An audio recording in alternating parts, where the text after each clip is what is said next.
प्रधानमंत्री के जन्मदिन पर धामों में हुई विशेष पूजा। सीएम धामी ने पीएम मोदी को दी जन्मदिन की बधाई। कहा, पीएम के करिश्माई व्यक्तित्व से भारत का दुनिया में हुआ नाम।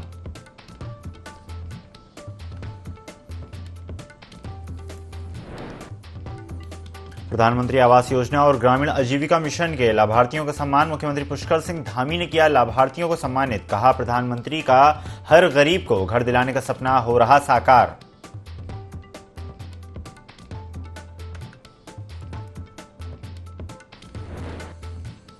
प्रधानमंत्री नरेंद्र मोदी के जन्मदिन पर कांग्रेस ने मनाया बेरोजगार दिवस। यूथ कांग्रेस के कार्यकर्ताओं ने पकौड़े तल करा विरोध प्रदर्शन। कहा, युवाओं को रोजगार देने में मोदी सरकार नाकाम।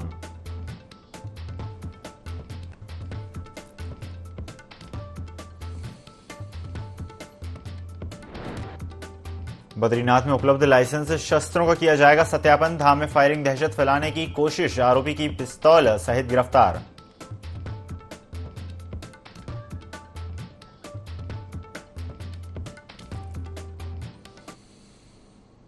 नमस्कार, स्वागत है आपका INE 24 में। मैं हूं आपके साथ ईसा अहमद। आज प्रधानमंत्री नरेंद्र मोदी का जन्मदिन है, जिसे एक तरफ भाजपा सेवा सप्ताह के रूप में मना रही है, तो वहीं दूसरी ओर कांग्रेस इसे राष्ट्रीय बेरोजगार दिवस के रूप में मना रही है। इस बीच कांग्रेस युवा मोर्चा से जुड़े पदाधिकारियों ने कांग्रेस मुख्यालय के बाहर पकौड़े तले। साथ ही उन्होंने केंद्र की मोदी सरकार को काफी खरी खोटी सुनाई।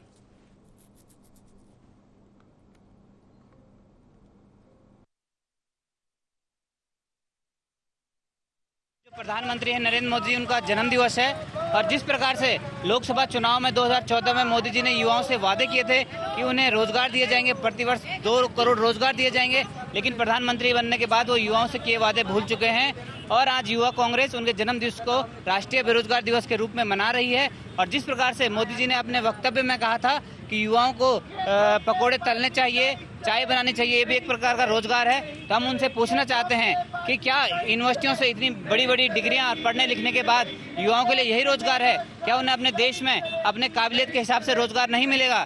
क्या युवाओं को इस प्रकार से विदेशों में जाकर ही रोजगार करना पड़ेगा? इसी सब मुद्दों पर आज युवा कांग्रेस प्रदर्शन भी कर रही है और उनके जन्म दिवस को बेरोजगार दिवस के रूप में मना रही है। प्रधानमंत्री नरेंद्र मोदी ने पीएम विश्वकर्मा योजना का शुभारंभ किया, जिसको लेकर खासा उत्साह देखने को मिला। जगह जगह कार्यक्रम का आयोजन किया गया। उत्तराखंड के वित्त मंत्री प्रेमचंद अग्रवाल का कहना है कि इससे शिल्पकारों को काफी फायदा पहुंचेगा। उन्हें आसानी से लोन भी मिल सकेगा, जिससे वे तरह तरह के सामान को भी खरीद सकते हैं। साथ ही आधुनिक तकनीक का भी इस्तेमाल कर सकेंगे। इससे आर्थिक रूप से वो काफी मजबूत होंगे।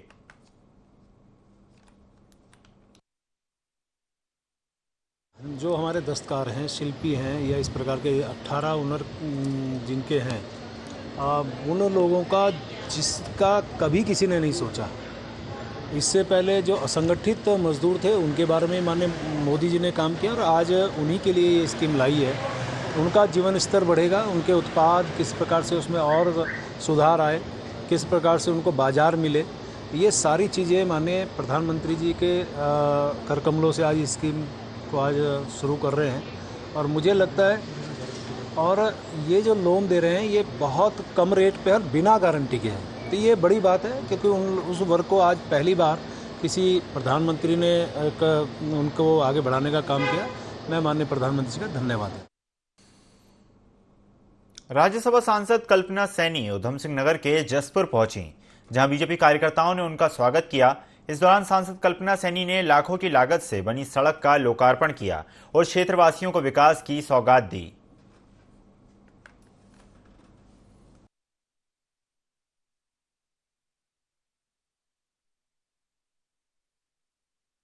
दायित्व के साथ आज मैं यहाँ हूँ, उसका निर्वहन का पूरे आवास विकास को आवश्यकता है। एक तरह से पूरे जसपुर को आवश्यकता है, क्षेत्र को आवश्यकता है, पर एक प्रयास किया है मैंने कि मैं थोड़ी सी सुविधा यहाँ जुटा सकूं, बस वही है, उसी का लोकार्पण करने आया। देश भर में आयुष्मान भवा अभियान की शुरुआत की जा चुकी है। हरिद्वार में भी आयुष्मान भवा अभियान के तहत स्वास्थ्य शिविर का आयोजन किया गया। शिविर में एम्स ऋषिकेश जैसे बड़े अस्पतालों के स्पेशलिस्ट डॉक्टरों की टीम के साथ ही जिले के सरकारी अस्पतालों के डॉक्टर भी मौजूद रहेंगे। शिविर में कैंसर, टीबी, डायबिटीज जैसी बड़ी बीमारियों की जांच और उपचार किया जाएगा। जिलाधिकारी धीराज सिंह गब्रियाल ने बताया कि आयुष्मान भवा अभियान के तहत 4 सप्ताह तक अलग अलग स्वास्थ्य शिविर लगाए जाएंगे। लोगों के अटल आयुष्मान कार्ड भी बनाने का लक्ष्य निर्धारित किया गया है।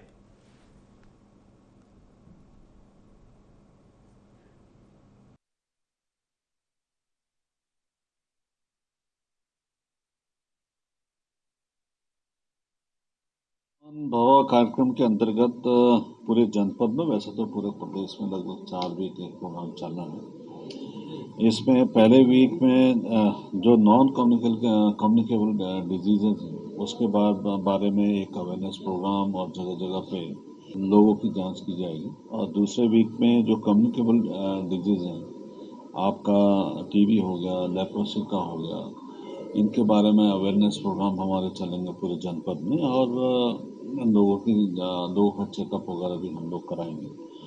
थर्ड वीक में MCH का प्रोग्राम होगा जो मैटरनल और चाइल्ड हेल्थ पर आपका आधारित होगा। और चौथे वीक में RBSV का प्रोग्राम होंगे जो इम्यूनाइजेशन पे जिन पर फोकस होगा। इसके अलावा पूरे जनपद में जितने भी हमारे हेल्थ और वेलनेस सेंटर्स हैं, जो लगभग 124 के करीब इनकी संख्या है, इन 124 जो हमारे हेल्थ और वेलनेस सेंटर्स हैं, तो उनका रोस्टर हम लोगों ने इस हिसाब से बनाया है कि एक हेल्थ और वेलनेस सेंटर 3 ग्राम सभाओं को कवर करेगा। 30 सितंबर को दिल्ली के जवाहरलाल नेहरू स्टेडियम के ऑडिटोरियम में यंग उत्तराखंड सीनियर अवार्ड 2023 का भव्य शुभारंभ होने जा रहा है, जिसमें उत्तराखंड के सिनेमा, संगीत और संस्कृति को प्रोत्साहित किया जाएगा।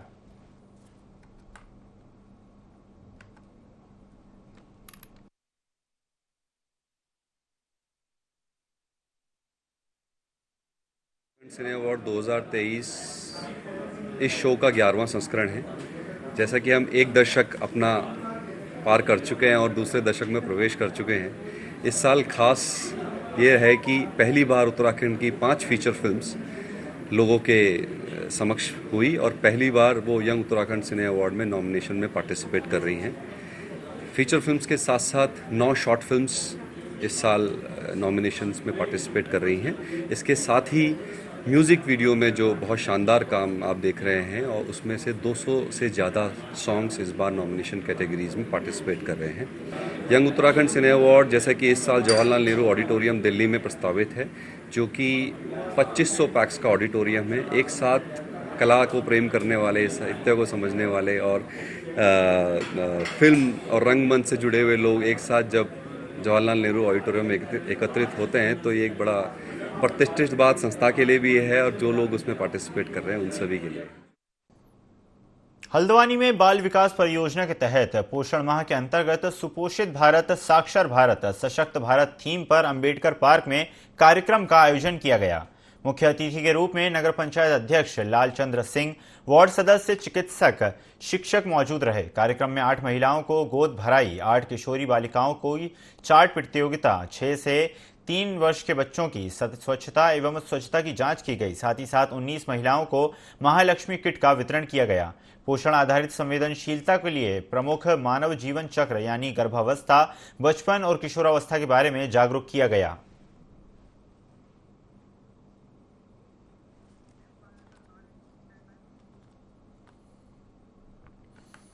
उत्तराखंड में डेंगू का डंक लगातार जहरीला होता जा रहा है। आपको बता दें, स्वास्थ्य विभाग की तमाम कोशिशों के बाद भी इस बीमारी का मच्छर कहर बरपा रहा है। ऐसा कोई दिन नहीं बीत रहा जब डेंगू के नए मामले नहीं सामने आ रहे हों। बागेश्वर में अब तक 15 केस सामने आ चुके हैं, जिसमें से 7 डेंगू के मरीज ठीक होकर घर जा चुके हैं।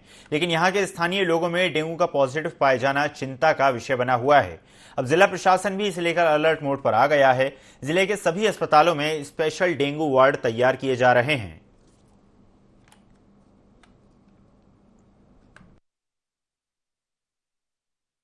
ये जो है पहाड़ों में तो ज़्यादा नहीं है। जो मरीज मेरे पास अभी 15-16 मरीज आए होंगे टोटल अभी तक इस सीज़न में डेंगू के। अधिकतर मरीज जो है वो बाहर से ट्रैवल करके आए हैं। सबकी ट्रैवल की हिस्ट्री है, कोई देहरादून से आया, कोई हल्द्वानी से आया, कोई दिल्ली वगैरह से आया। तो पहाड़ों में जहाँ तक 1-2 केस रेयरली हमको मिले। पानी यूज़ करेगा, मिनरल वाटर यूज़ करेगा। मच्छरों से बचाव का तरीका है, जिसके यहाँ आसपास ज़्यादा मच्छर है, मच्छरदानी का यूज़ करें। आसपास अपने पानी को इकट्ठा ना करें, क्योंकि जो डेंगू का मरीज होता है वो रुके हुए पानी में जो होता है स्टैग्नेंट वाटर, उसमें पैदा होता है। बागेश्वर की बात करें तो जो लोकल मार्केट एरिया है या जो कोतवाली क्षेत्र है और जो कठायतवाड़ा, इस कुल मिला के अभी हमको 6 पॉजिटिव केस मिले हैं और एट प्रेजेंट 2 पेशेंट एडमिट है हमारे डिस्ट्रिक्ट हॉस्पिटल में। 4 पेशेंट ठीक होकर अपने घर जा चुके हैं। अभी हमने इस पर पूरी कार्य योजना तैयार कर ली है। नगर पालिका से लेकर के हम कोऑर्डिनेट कर रहे हैं शासन से, प्रशासन से भी। फॉगिंग से लेके लार्विसाइडल इस तरह की सारी चिन्हित कर दी गए। बचाव के लिए यह है कि पूरे आस्तीन के कपड़े पहने जाएं और क्रीम वगैरह जो मॉस्किटो रिपेलेंट क्रीम होती है वो लगाए जाएं। घर में ऑल आउट वगैरह इससे कर सकते हैं, हिट स्प्रे कर सकते हैं, स्वयं को बचाएं और पानी वगैरह ना इकट्ठा होने दें, साफ सफाई रखें करके। बाकी नगर पालिका और स्वास्थ्य विभाग पूरी तरह से तैयार। रुड़की के सिविल लाइन कोतवाली इलाके में पुलिस ने चेकिंग के दौरान 2 शातिर बाइक चोरों को गिरफ्तार किया है, जिनके कब्जे से चोरी की 10 बाइकें और एक ई-रिक्शा भी बरामद किया गया है। बता दें कि पुलिस को काफी लंबे समय से क्षेत्र में बाइक चोरी की वारदातों की सूचना मिल रही थी, जिसके बाद से पुलिस लगातार आरोपियों की तलाश में जुटी थी। जानकारी के अनुसार पकड़े गए आरोपी यूपी के मुजफ्फरनगर के रहने वाले हैं। एसपी देहात स्वप्न किशोर सिंह का कहना है कि पकड़े गए आरोपियों की गैंग की तलाश की जा रही है। साथ ही दोनों आरोपियों का आपराधिक रिकॉर्ड भी खंगाला जा रहा है।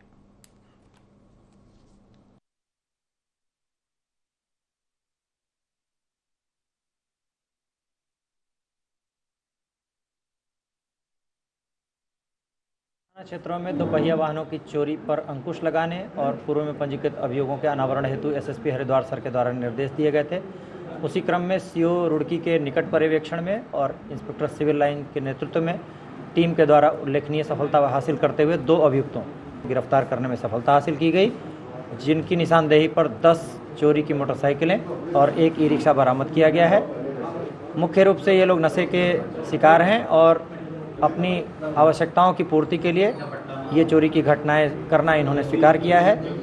इनके आपराधिक इतिहास के संबंध में अन्य सरहदी थानों और जनपदों से जानकारी एकत्र की जा रही है और अन्य विवेचनात्मक कार्रवाई प्रचलित।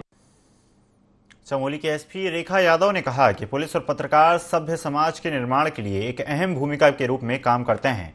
उन्होंने कहा कि यातायात नियंत्रण और अपराधों की रोकथाम करने में उल्लेखनीय अनुभव रहा है। रेखा यादव ने आगे कहा कि चारधाम यात्रा सुगम और सुरक्षित हो, यात्रा मार्ग पर यात्रियों को पुलिस से अच्छी सुविधा मिले, इसका पूरा ध्यान रखा जाएगा। साथ ही उन्होंने कहा कि साइबर क्राइम के प्रति लोगों को जागरूक किया जाएगा, महिलाओं के विरुद्ध अपराधों की रोकथाम का प्रयास किया जाएगा। वहीं युवाओं में बढ़ते नशे की प्रवृत्ति को बचाने के लिए अभियान भी चलाया जाएगा।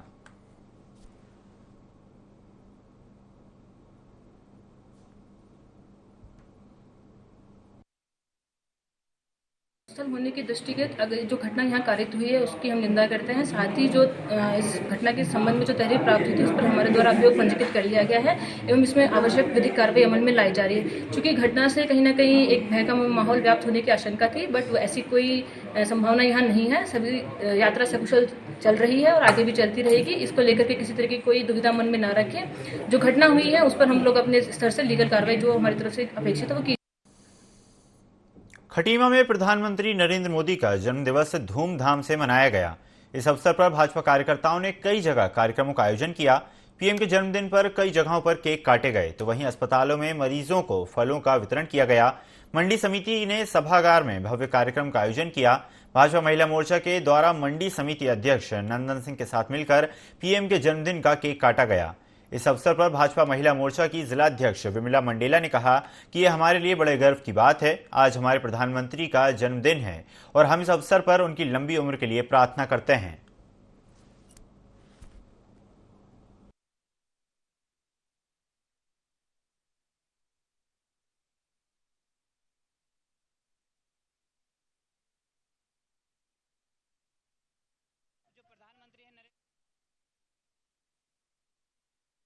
चुनाव में 2014 में मोदी जी ने युवाओं से वादे किए थे कि उन्हें रोजगार दिए जाएंगे, प्रतिवर्ष 2 करोड़ रोजगार दिए जाएंगे, लेकिन प्रधानमंत्री बनने के बाद वो युवाओं से किए वादे भूल चुके हैं और आज युवा कांग्रेस उनके जन्म दिवस को राष्ट्रीय बेरोजगार दिवस के रूप में मना रही है। और जिस प्रकार से मोदी जी ने अपने वक्तव्य में कहा था कि युवाओं को पकोड़े तलने चाहिए, चाय बनानी चाहिए, ये भी एक प्रकार का रोजगार है। तो हम उनसे पूछना चाहते हैं कि क्या यूनिवर्सिटियों से इतनी बड़ी बड़ी डिग्रियां पढ़ने लिखने के बाद युवाओं के लिए यही रोजगार है? क्या उन्हें अपने देश में अपने काबिलियत के हिसाब से रोजगार नहीं मिलेगा? क्या युवाओं को इस प्रकार से विदेशों में जाकर ही रोजगार करना पड़ेगा? इसी सब मुद्दों पर आज युवा कांग्रेस प्रदर्शन भी कर रही है और उनके जन्मदिवस को बेरोजगार दिवस के रूप में मना रही है।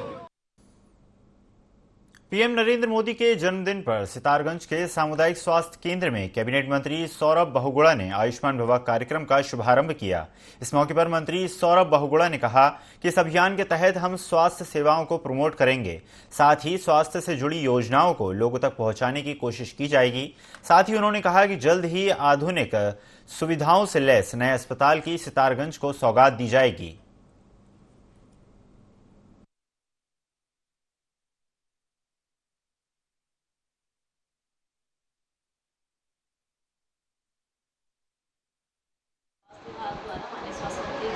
आयुष्मान भव मिशन के अंतर्गत स्वास्थ्य मेला लगाया गया है, जिसमें अस्पताल परिसर में सारी हेल्थ चेकअप स्पेशलिस्ट डॉक्टरों द्वारा कराए जा रहे हैं, जिसमें हमारे नेत्र रोग विशेषज्ञ, MD मेडिसिन और गायनेकोलॉजिस्ट प्लस पीडियाट्रिशियन और दंत रोग विशेषज्ञ आज OPD दे रहे हैं, जिसमें मरीजों को प्राथमिक उपचार के संबंध सारी सुविधाएँ दी जा रही हैं और फ्री हेल्थ चेकअप सारे हो रहे हैं पेशेंट्स के। और संग में आज आयुष्मान कार्ड भी हमारे यहाँ बनाया जा रहा है और रूटीन इम्यूनाइजेशन के तहत आयुष्मान के तहत हमारे यहाँ आज टीकाकरण कार्य भी हो रहा है, जिसमें छोटे बच्चों 5 साल तक के बच्चों को सारा टीकाकरण भी दिया जा रहा है। मैं अपने स्वास्थ्य मंत्री माननीय धन सिंह रावत जी का, मुख्यमंत्री जी का बहुत बहुत धन्यवाद करता हूँ। पूरे जिले सारे उत्तराखंड में उन्होंने आज आयुष्मान भव का एक कार्यक्रम शुरू किया है, जहाँ पर हमारे स्पेशलिस्ट डॉक्टर्स आए हैं सारे पूरे जिले से और फ्री चेकअप हो रहा है सारे हमारे निवासियों का।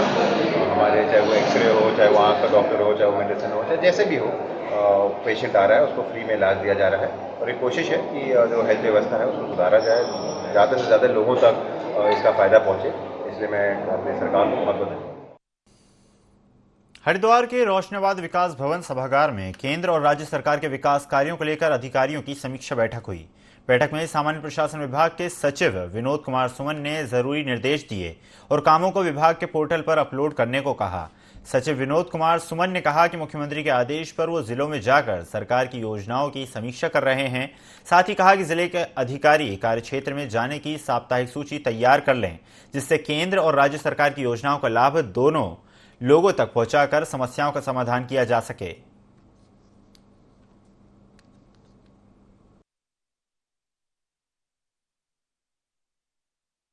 योजनाएं हमारी संचालित हो रही हैं, जो हमारी जिला योजना हो, स्टेट की योजना हो, सेंट्रली स्पॉन्सर्ड स्कीम हो, तो इन योजनाओं में क्या प्रगति है उसकी समीक्षा के लिए हर माह में 2 सचिव स्तर के अधिकारियों को प्रभारी बनाए हैं और एक रोस्टर बनाए और 2 अधिकारी हमारे आते हैं सीनियर ऑफिसर्स और जनपद की समीक्षा करते हैं और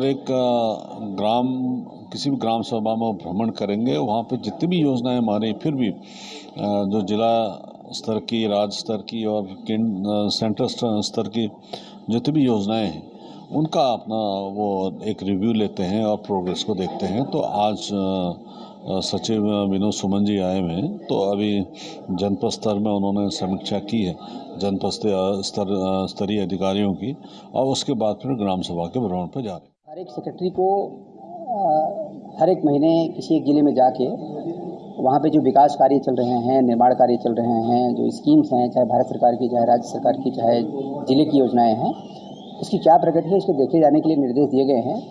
उसी कड़ी में मैं हरिद्वार जनपद में आया हूँ। यहाँ पे जो स्कीम चल रही हैं उसके बारे में देखना है और अभी हमने बैठक लिया अधिकारियों के साथ में। काफ़ी अच्छे कार्य हुए हैं, स्कोप बहुत ज़्यादा है और भी अच्छे काम हो सकते हैं, तो इसके बारे में चर्चा हुई है और यहाँ के अधिकारी अच्छे तरीके से काम कर रहे हैं।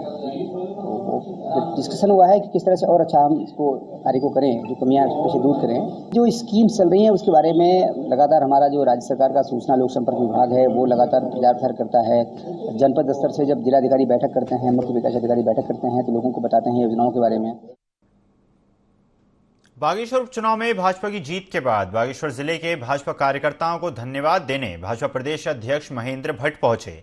इस दौरान भाजपा अध्यक्ष महेंद्र भट्ट ने कहा कि बागेश्वर उपचुनाव में भाजपा 2022 के मतों से अधिक मत लाई है। बागेश्वर उपचुनाव में भाजपा कम अंतर से अधिकतर बूथ नहीं जीत पाई, फिर भी हर बूथ से सम्मानजनक मत भाजपा को मिल रहे हैं। बागेश्वर उपचुनाव जीतकर उत्तराखंड में भाजपा ने सभी विपक्षी दलों को धूल चटाई है। विपक्ष मिलकर भी भाजपा को बागेश्वर उपचुनाव में नहीं हरा सका। आने वाले लोकसभा चुनाव के लिए भाजपा बिल्कुल तैयार है।